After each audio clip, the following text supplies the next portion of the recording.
Timnas Indonesia lolos ke partai puncak Piala AFF 2020. Tiket final diraih usai skuad Garuda bersusah payah mengalahkan Singapura 4-2 di leg kedua semifinal Piala AFF 2020. Secara agregat, Timnas Indonesia menang 5-3 atas tuan rumah. Keberhasilan Timnas Indonesia menembus partai puncak tidak lepas dari andil Sintayong. Ini 5 kunci sukses Sintayong membawa Timnas Indonesia ke final Piala AFF 2020. Di urutan kelima, gol-gol Timnas Indonesia tak hanya datang dari penyerang. Timnas Indonesia masih merupakan tim tertajam di Piala AFF 2020. Pasukan Sintayong sudah mengemas 18 gol. Terakhir, gawang Singapura yang dibobol Timnas Indonesia pada leg ke-1 dan 2 di semifinal. Gol-gol Timnas Indonesia tidak bertumpu kepada satu sosok karena banyak pemain yang bisa mencatatkan nama mereka di papan skor.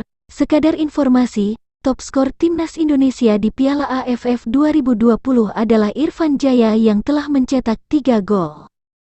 Sementara itu, Evan Dimas, Ezra Walian, Pratama Arhan, Rahmat Irianto, dan Witan Sulaiman sudah membuat 2 gol.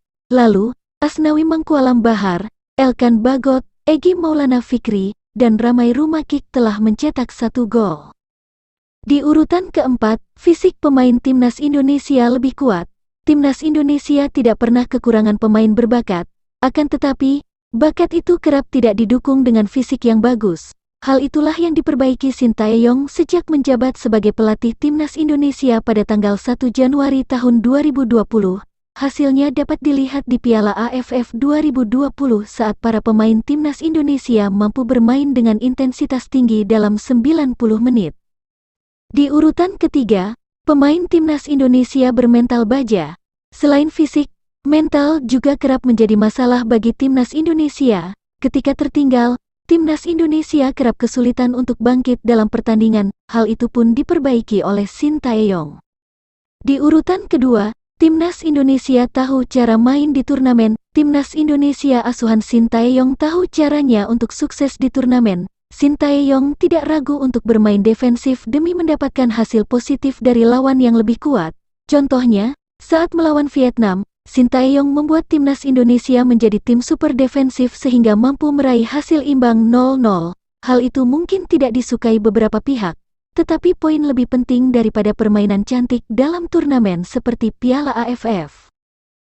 Lalu, Timnas Indonesia menjadi tim agresif saat bersua Malaysia dan Singapura yang punya kualitas hampir sama dengan skuad Garuda. Hasilnya, Timnas Indonesia mampu meraih hasil positif. Kini, Timnas Indonesia pun ada di partai puncak untuk melawan Thailand. Meski sang lawan tampak lebih kuat, Timnas Indonesia mungkin saja bermain ofensif karena dalam final semua hal bisa terjadi.